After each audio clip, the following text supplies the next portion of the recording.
तुकाराम माऊली यांच्या काळीवरती असले प्रसाद आज समाजोशीच्या घरात पायवारीचं प्रस्थान त्या ठिकाणी यांचं निघत आहे.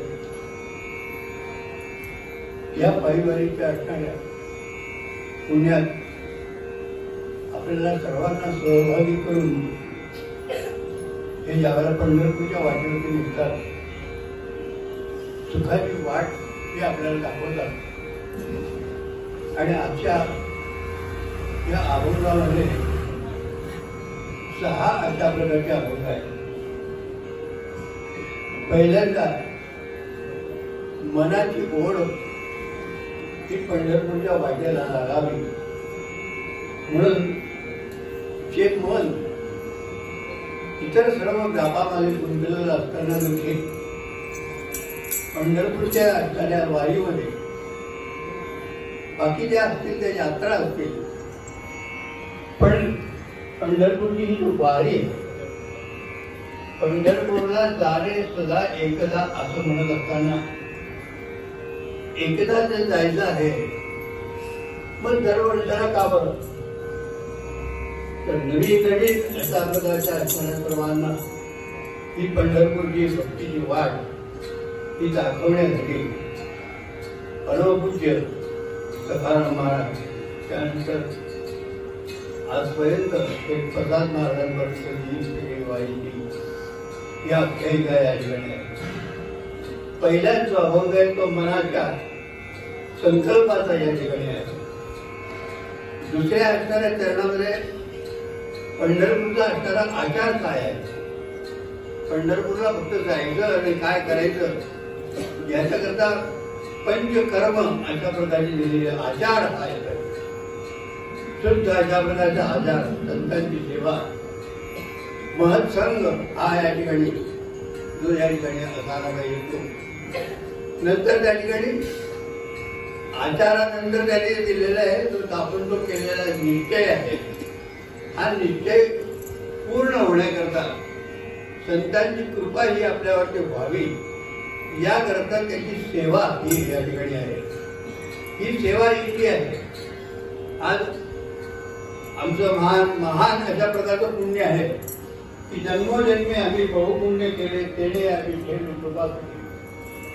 आज या संतांच्या असणाऱ्या सेवेमध्ये सहभागी होण्याचं जे महत्पुण्य आमच्या बंधुबांनी त्या ठिकाणी केलं, त्याचा नेम या ठिकाणी जो चालला आहे, या नियमात या पंढरपूरच्या वारीचं महत्व सांगत असताना ते म्हणतात त्या ठिकाणी की पंढरपूर जे आहे ते वैकुंठापेक्षाही श्रेष्ठ अशा प्रकारचं आहे. ज्यावेळेला गंगा गोदावरी नव्हत्या त्यावेळेला ही चंद्रभागा या ठिकाणी होती. आणि अशा प्रकारे ज्या वेळेला हे महत्पुण्य अशा प्रकारचं प्राप्त करण्याचं जे श्रेय तुकाराम माऊलींनी ज्या ठिकाणी आम्हाला दिलं, त्या तुकाराम माऊलींच्या असणारे अनंत अशा प्रकारची जी उपकार आहे. सेवा ही अत्यंत महत्वाची अशा प्रकारची आहे. आणि ज्या सेवेने आपल्याला या ठिकाणी संतांची कृपा होते, ती कृपा संपादन करण्याकरता अनन्य भाव हा त्या ठिकाणी असावा, संकल्प करावा, समर्पण करावं. आणि समर्पणानंतर शरण्यता असावी. शरण्यता जोपर्यंत नाही, नम्रता ही जोपर्यंत त्या ठिकाणी नाही, तोपर्यंत सेवेचं असणारं पुण्य हे आपल्या पदरीच्या करत नाही.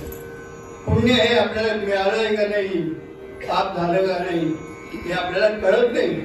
परंतु प्रसाद सर्व चिन्हांनी आपल्या असणाऱ्या आचरणामध्ये होत असणारी शुद्धता आहे. ही शुद्धता त्याप्रमाणे सोनार परीक्षाच्या असणाऱ्या दगडावरती सोनं घासून त्या सोन्याची परीक्षा करतात, त्याप्रमाणे सद्गुरू जे आहेत आपल्या सत्शिष्याची ओळख त्या ठिकाणी करतात. आणि या शिष्याची ओळख करून घेतल्यानंतर ते त्याला हा पुण्याचा मार्ग, भगवंताच्या सेवेचा मार्ग, भगवंताला अनन्यत्वा कशा प्रकारे करावी या सर्व मागे जे मार्ग हे या ठिकाणी शिकवतात आणि शिकवल्यानंतर त्या मार्गावर जेव्हा आपण चालू लागतो त्यावेळेला सुख येते ना हे आपल्या पायावरती लोळण घेतं. सुखाला काही तळमळ नाही करायची, मिळेल की नाही मिळेल की नाही. अहो ज्या वेळेला संतांच्या सेवेला संतांच्या चरणकमलावरती ज्यावेळेला आपण बसतो किंवा त्याच्या ठिकाणी आनंद क्षण होतो त्यावेळेला हे महत्त्वपूर्ण सहजरित्या आपल्या त्या ठिकाणी प्राप्त होतो. ही संतांची कृपा प्राप्त करण्याकरता अनंत ज्या प्रकारची जी व्रत आहे त्या व्रतामध्ये हे व्रत आहे, कायिक आहे, वाचिक आहे, मानसिक आहे. आणि या सर्व प्रकारच्या असणाऱ्या तपासून ज्यावेळेला माणूस या पंढरपूरच्या प्रत्येक वारीला त्या ठिकाणी जातो त्यावेळेला ही वारी त्याला अंतर्बाह्य शुद्ध करण्यासाठी वरून शुद्धता होण्यापेक्षा आतून शुद्धता होण्याकरता सद्गुरू सारखा सत्ता पाठीराखा असा सद्गुरूचा पाठीराखा आपण या ठिकाणी फिरवावा. अशाच प्रकारचे जे मार्ग या ठिकाणी सांगितलेले आहे. आणि मग त्या ठिकाणी म्हणत असताना ते म्हणताले की बाबा रे ज्या वेळेला तुला सुख मिळेल त्या सुखाचा तू एकटा वाटेकडे लुटून अनेकांना तू त्या ठिकाणी मार्गदर्शन कर. आणि अशा प्रकारचं मार्गदर्शन आजपर्यंत या ठिकाणी हे वाडीतून सखाराम महाराजांकडून होत आलेले आहे. आणि दरवर्षाला अशा प्रकारचे आपण करून या वारीचं असणारं महत्पुण्य हे आपल्याला प्राप्त करून देणे श्रेय हे माऊली ज्यावेळेला आपल्याला देते त्यावेळेला श्रेयामध्ये आपण वाटेकरी त्या ठिकाणी होतो. आणि या वाटेकरी झाल्यानंतर आनंदात हे प्राप्त होण्याकरता या संतांच्या माऊलीच्या असणाऱ्या कठावरती आनंदी अशा प्रकारचा क्षण भाव अशा असणाऱ्या या सेवेमध्ये आम्हाला भागीदारी करून अनन्यत्व अशा प्रकारचा आम्हाला प्राप्त करून घ्यावं हीच या पांडुरंगाची चरणी होती. कारण आपल्याला बाहेर पडत असताना चौघडा मुहूर्त यांच्याकडे विशेष लक्ष द्यावं असतं. तेव्हा झालेली सेवा ही संत सखारामाला अर्पण करून